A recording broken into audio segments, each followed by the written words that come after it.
Welcome to the Site Supervisor training for the Summer Food Service Program hosted by the Oregon Department of Education Child Nutrition Programs.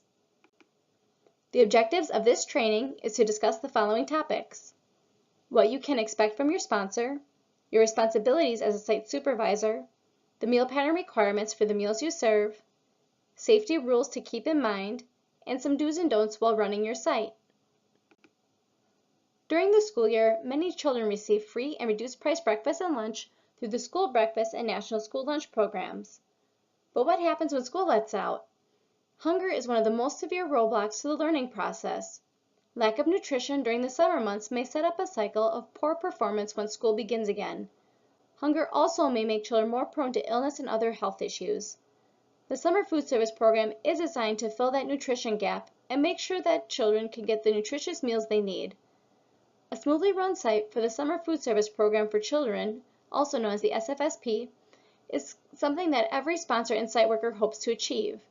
Everyone wants an organized, well-supervised program that meets the goal of the SFSP, to serve fresh, well-balanced meals that are appetizing to children come rain or shine. Working towards that goal, each site staff uses the same key ingredients: lots of dedication, time, and know-how. Site supervisors play an important role in the Summer Food Service Program. Site supervisors may be assigned the following responsibilities: serve meals, clean up after meals, ensure safe and sanitary conditions at the site, receive and account for delivered meals, ensure that children eat all meals on site, plan and organize daily site activities, implement alternate food service arrangements during inclement weather, take accurate meal counts at the point of service. Sponsors are required to arrange a pre-operational training session for you.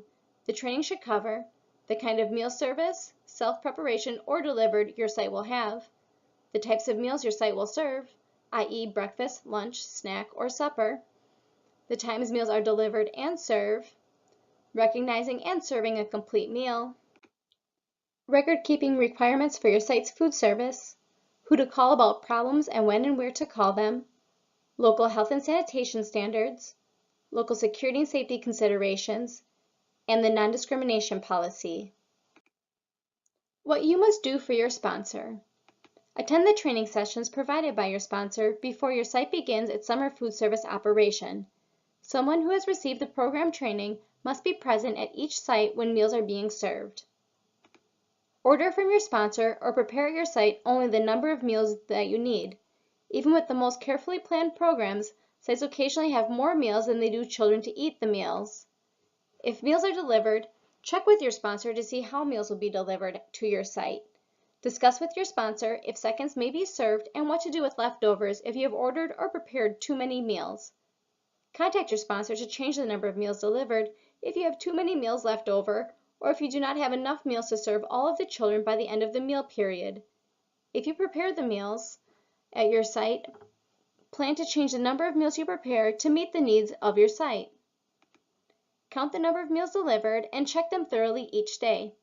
Meals delivered should also be counted and checked for good program management. It is important to check food on delivery for proper temperatures.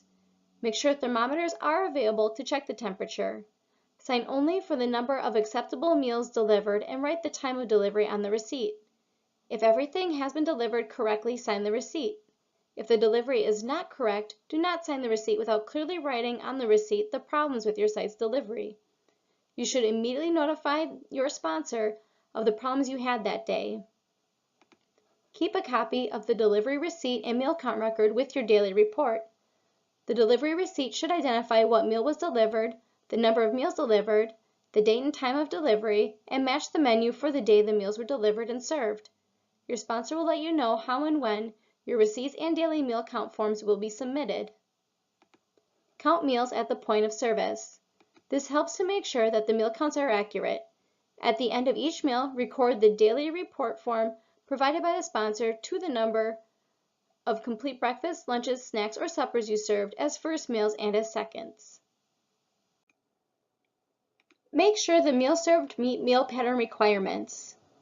Serve one complete meal to each child unless using offer versus serve. Your sponsor may also choose to use offer versus serve or OVS at your site. This means that children do not have to choose every component of the meal that is offered to them.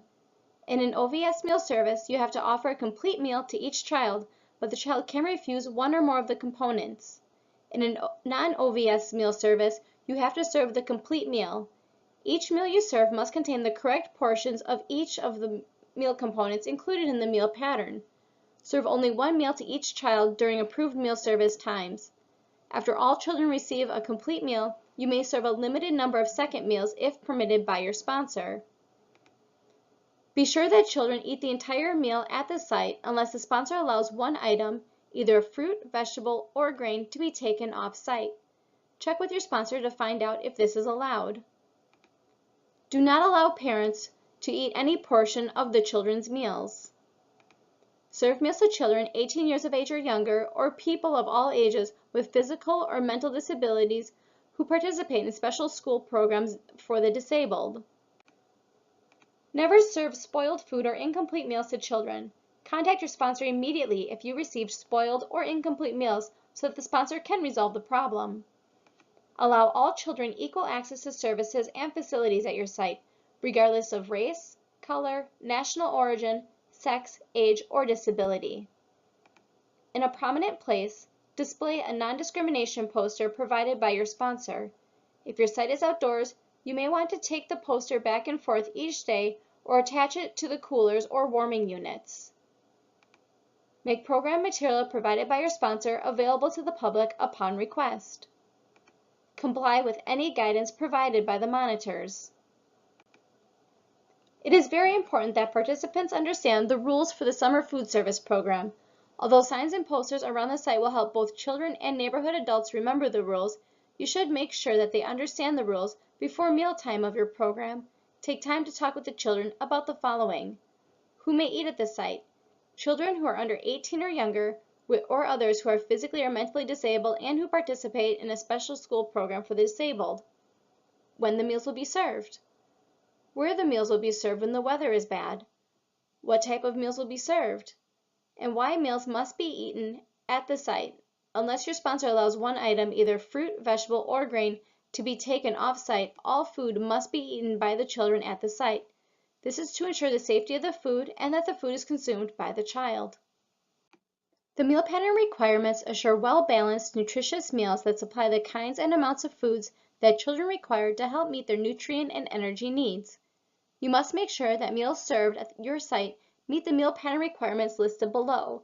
Compare the menus of the meals to be served at your site with these requirements and learn to recognize incomplete meals. For a breakfast meal to be reimbursable, it must contain 1 serving of milk, 1 serving of vegetable or fruit or full-strength juice, 1 serving of grain or bread, and a meat or meat alternate is optional. For lunch or supper meals to be reimbursable, it must contain 1 serving of milk, 2 or more servings of fruits and or vegetables, 1 serving of grain or bread, and 1 serving of meat or meat alternate. For snack to be reimbursable, it must contain at least 2 of the food items from different food components. However, juice cannot be served when milk is served as the only other component. Here are some basic food safety rules to keep in mind. Bacteria can grow rapidly between 40 degrees Fahrenheit and 140 degrees Fahrenheit, which includes room temperature. This is known as the danger zone. Avoid holding foods in this temperature danger zone. Do not hold a food in the temperature danger zone for longer than 2 hours. After 2 hours, discard the food. Keep meals and milk not being served at the time in refrigeration or cooler at a temperature of 40 degrees Fahrenheit or below. Hot meals should be in a warming unit or insulated box at a holding temperature of 140 degrees Fahrenheit or more. Remember that you cannot determine food safety by sight, taste, odor, or smell. Now let's review the dues of summer food service program. Prepare or order only the number of meals needed. Count the meals as they are received. Check the meals to be sure you received all the menu items and that none of the items are damaged or spoiled. Note any problems directly on the delivery receipt and sign the receipt. Clean the site before you serve the meal. Put up the approved non-discrimination poster. Serve the meal only during the assigned time period. Prepare and serve the meal according to the state and local health and safety standards. Serve the children in an organized manner at all meal times. Serve each child all menu items at one time. Count and record the number of meals as they are given out. Count and complete second meals separately if your sponsor allows seconds. Second meals must be served as complete units. Complete the daily records in a timely manner. Encourage the children to try new foods. Clean the site after the meal. And most importantly, have fun. Let's now review the don'ts of the Summer Food Service Program. Serve second meals until all children at the site have been served one complete meal. Serve meals with missing components unless your site is approved to serve Offer versus Serve or OVS meals. Serve meals to parents or other adults from the community unless allowed by your sponsor. Allow any part of the meal to be taken off-site unless your sponsor allows a fruit, vegetable, grain to be taken off-site. Don't sign meal receipts until all meals are carefully counted and checked. Allow discrimination of any child because of race, color, national origin, sex, age, or disability. Forget to have each meal service supervised by a person trained in the operation of the program. Hesitate to call your sponsor if you have concerns. If you have any questions, please contact your assigned specialist. Thank you for attending the Summer Food Service Program Site Supervisor Training hosted by the Oregon Department of Education Child Nutrition Programs. Thank you for everything you do to fuel Oregon's future.